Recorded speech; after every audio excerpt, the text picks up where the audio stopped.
আমি আজকে আপনাদের দেখাবো হাতে মাখা ডাল খিচুড়ি। চলুন তাহলে আমরা পুরো রান্নাটা দেখে নিই। দেখুন খিচুড়ির কালারটা কত সুন্দর আসছে। এই যে আমি হাঁড়িতে এখানে 1 কেজিরও কম চাল ধুয়ে নিয়েছি। এখন দিয়ে দিব 1 কাপ মুগ ডাল, 1 কাপ মসুরির ডাল, দিয়ে দিব পরিমাণ মতো পেঁয়াজ কুচি আর কয়েকটা কাঁচামরিচ। এই যে কাঁচামরিচ আমি 2 ফালি করে নিয়েছি। দিয়ে দিব স্বাদ মতো লবণ, 1 চামচ হলুদ গুঁড়া, হাফ চামচ মরিচ গুঁড়া। আমি এখানে মরিচের পরিমাণটা কম দিয়েছিলাম, কাঁচামরিচ যেহেতু দিছি। দিয়ে দিব হাফ চামচ ধনিয়ার গুঁড়া, 1 চামচ জিরার গুঁড়া আর হাফ চামচ গরম মশলার গুঁড়া। এই যে এখন দিয়ে দিব 1 চামচ আদা বাটা, 1 চামচ রসুন বাটা। এখন দিয়ে দিব পরিমাণ মতো সয়াবিন তেল।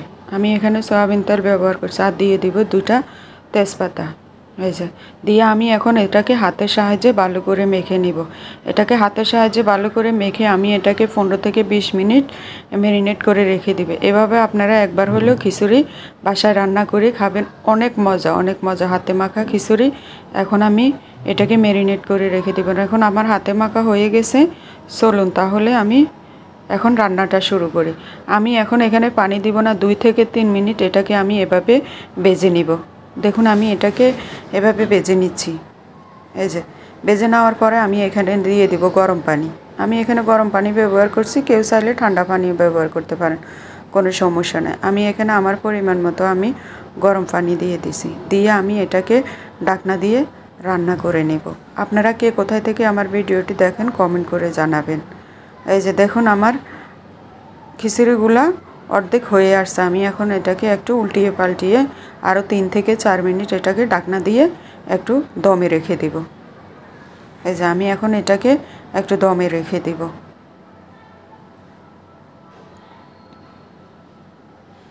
এই যে আমার পারফেক্ট খিচুড়িটা হয়ে গেছে। দেখুন কত সুন্দর জর্জরা খিচুড়ি রান্না হয়েছে। দেখুন এত সুন্দর জর্জরা খিচুড়ি হয়েছে বলার বাইরে। আর এত মজা হয়েছে খিচুড়িটা আমি আপনাদের বলে বোঝাতে পারবো না। এখন দিয়ে দিব উপর থেকে ঘি। এটা বগুড়ার থেকে আনা ঘি। ঘির গ্রানটাই অনেক সুন্দর। এখন দিয়ে দিব উপর থেকে কয়টা কাঁচামরিচ আর ধনিয়া পাতা দিয়ে একটু নাড়াচাড়া করে নিব। যদি আমার এই খিচুড়ির রেসিপিটি আপনাদের ভালো লাগে লাইক কমেন্ট শেয়ার করে দিবেন। ফেসবুকে ফলো দিয়ে রাখবেন। আর যারা ইউটিউব দেখেন ইউটিউবে সাবস্ক্রাইব করে দিবেন।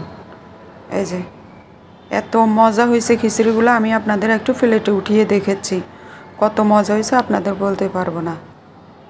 আমার খিচুড়ির রেসিপিটি ভালো লাগলে লাইক কমেন্ট শেয়ার করে দিবেন, ইউটিউবে সাবস্ক্রাইব করে দিবেন। আর সবাই আমার জন্য দোয়া করবেন নতুন নতুন রেসিপি দেওয়ার জন্য।